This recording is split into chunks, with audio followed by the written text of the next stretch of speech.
Shalom. Shalom and welcome.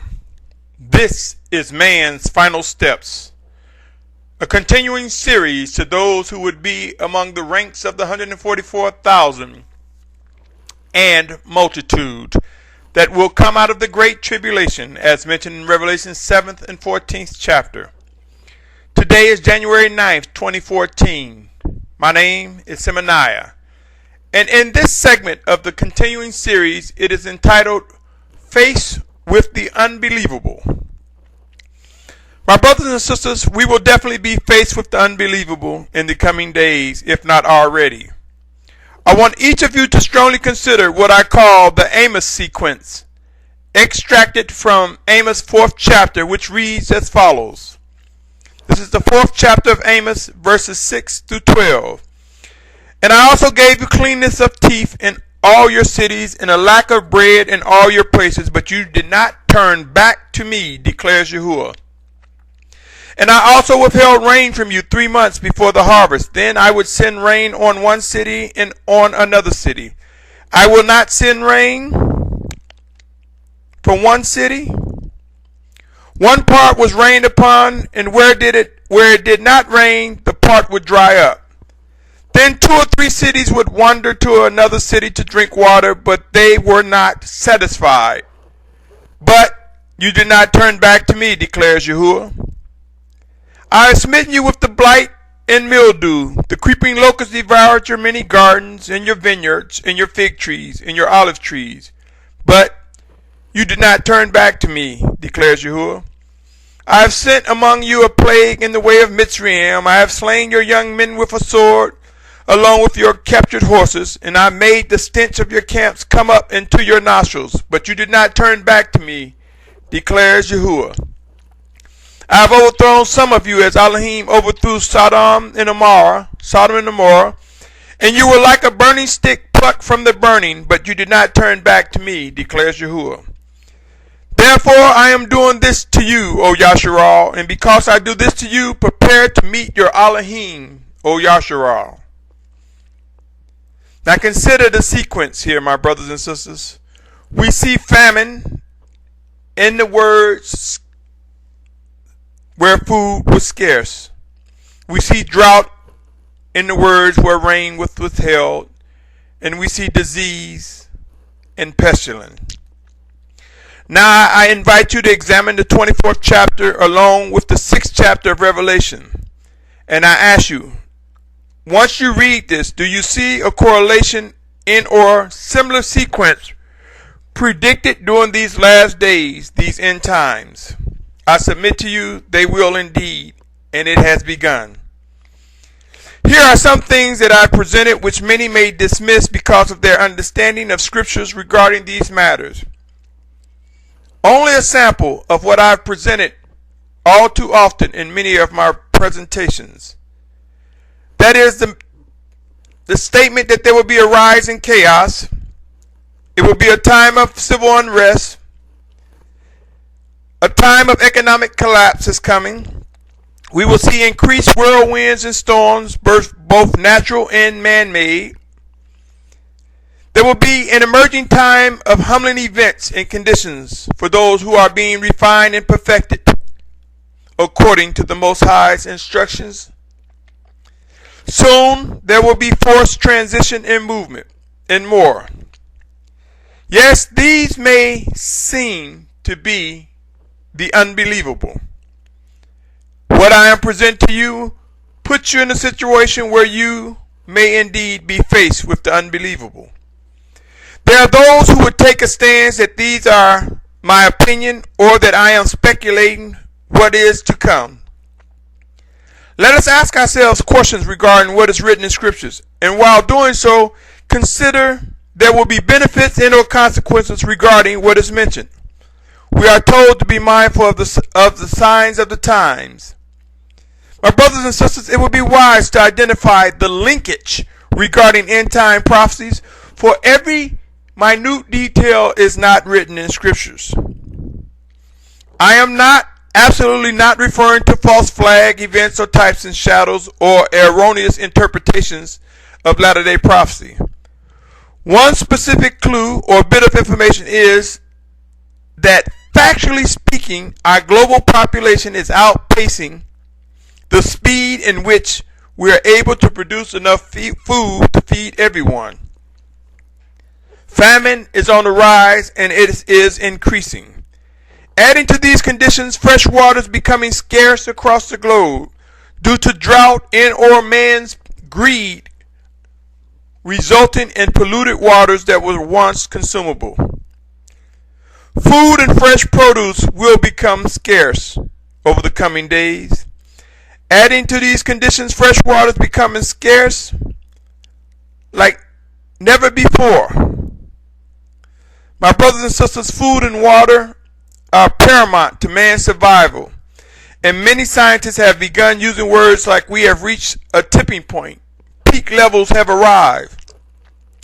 Some has gone as far as to say we've reached the point of no return for man's existence. More even describe a practical conditions, challenges that are enlarging each day, each moment. Conditions that show that we are reaching a point of destruction.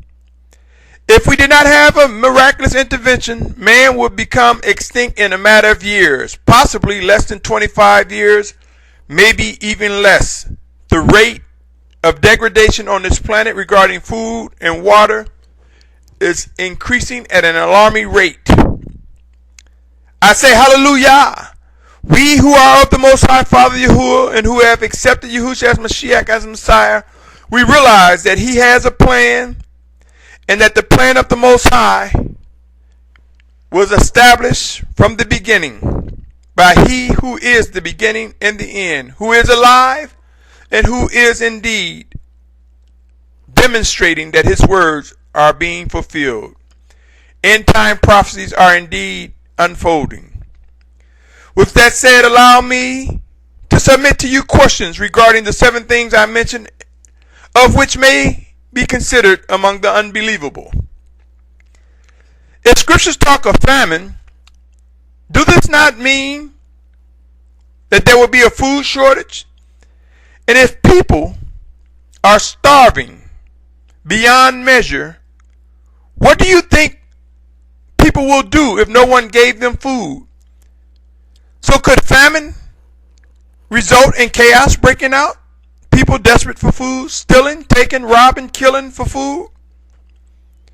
Remember, Genesis 47 chapter, verse 19, people were willing to give themselves over to Pharaoh willingly versus dying because of not having food.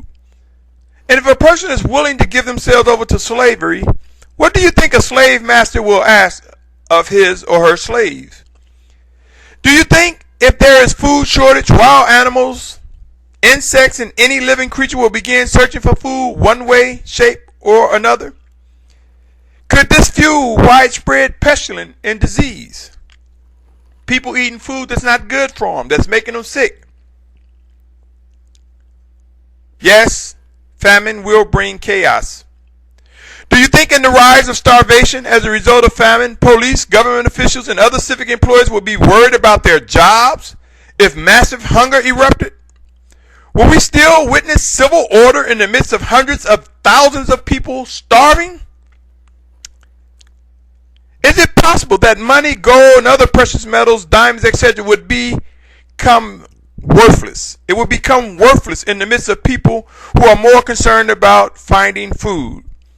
Do you think people will seek to trade resources or any type when money, gold, diamonds become worthless? Some may even want to sell themselves. Resources such as coats, blankets, fuel, meat for bread or bread for meat, all of this could cause a collapse in the economy as we know it today. Have you ever considered the devastation that whirlwind and storms cause regarding farmland, regarding the food distribution system? Remember the hurricanes, the tornadoes, the typhoons. Remember the devastation that followed in their wake. Remember, the scriptures never pointed out how famine will come upon us. So could the collapse of our infrastructures or the meltdown of nuclear reactors also contribute towards man-made storms causing destruction of water and food? During catastrophic times, do you believe we will be humbled? I submit, yes, those who seek to worship and obey the Almighty Father will discover humility like never before. Will people believe that it is more important to pray earnestly, more intensely, because they have exhausted all other options, and as a result of this, believers become humbled, ears made clear, eyes open. Now the non-believers will probably curse the conditions and take on the attitude that only the strong will survive posture, or they will begin to form militias and little armies to protect what resources they have and or to take from others. Have you considered if there isn't any food in one location, people will migrate where they believe they can find food? In other words, in the midst of massive starvation, people will become forced to go where food can be found. Thus, forced movement and forced transitions will come, as I have mentioned in times past. There are many other details not even submitted, but I wanted to paint the reality of what's over the horizon. What details can you imagine regarding what is stated in scriptures regarding scarcity of food, drought, pestilence, and disease? My brothers and sisters, it is said that birds of a feather flock together. I submit to you, people of like minds in beliefs will begin to circle the wagons per se. They will begin to assemble together to protect what limited food and resources they can gather or they possess. People will also band together to forge army and militias, as I mentioned earlier, to take from others. Have you considered that the Most High Father Yahuwah is calling his children together and assemble together before his wrath intensifies? I submit to you, these are indeed man's final steps. The 144,000 in multitude who are to come out of the great tribulation will be refined, is being perfected, and will emerge. We will be guided to an appointed place of safety.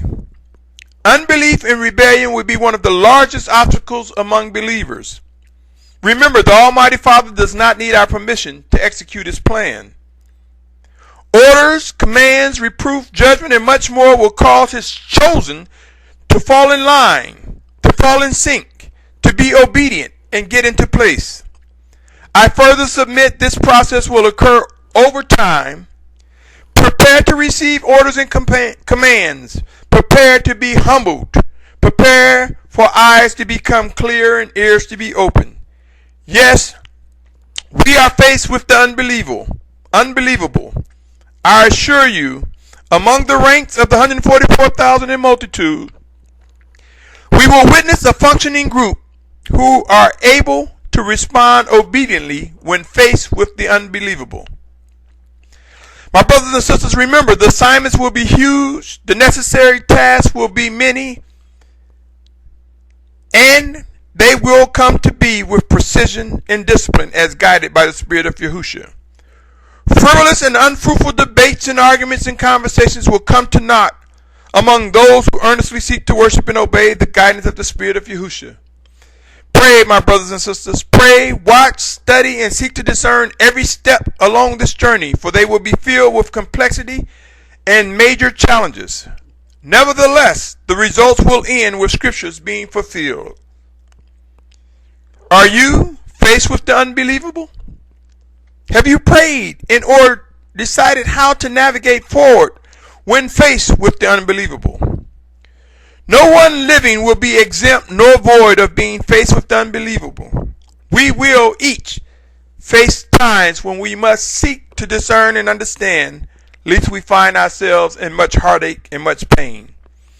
I strongly encourage each listener to begin coming to grips with the importance of discerning the living voice of the Spirit of Yahushua, whether it is directly or through one of his chosen leaders. Soon and very soon we will come to realize the value of time like never before. Be encouraged, my brothers and sisters. Just think, we are witnessing these things right before our eyes, and we will overcome the challenges before us. All promises will be kept that have been made by our Almighty Father Yahuwah. What say you, listener? What is your position? Until next time, my family, my brothers and sisters, continue to press earnestly into the bosom of the Spirit of Yahushua. Continue to seek discernment when faced with the unbelievable. Until next time, stay tuned as this series continues, Man's Final Steps. Until next time, shalom, shalom, shalom.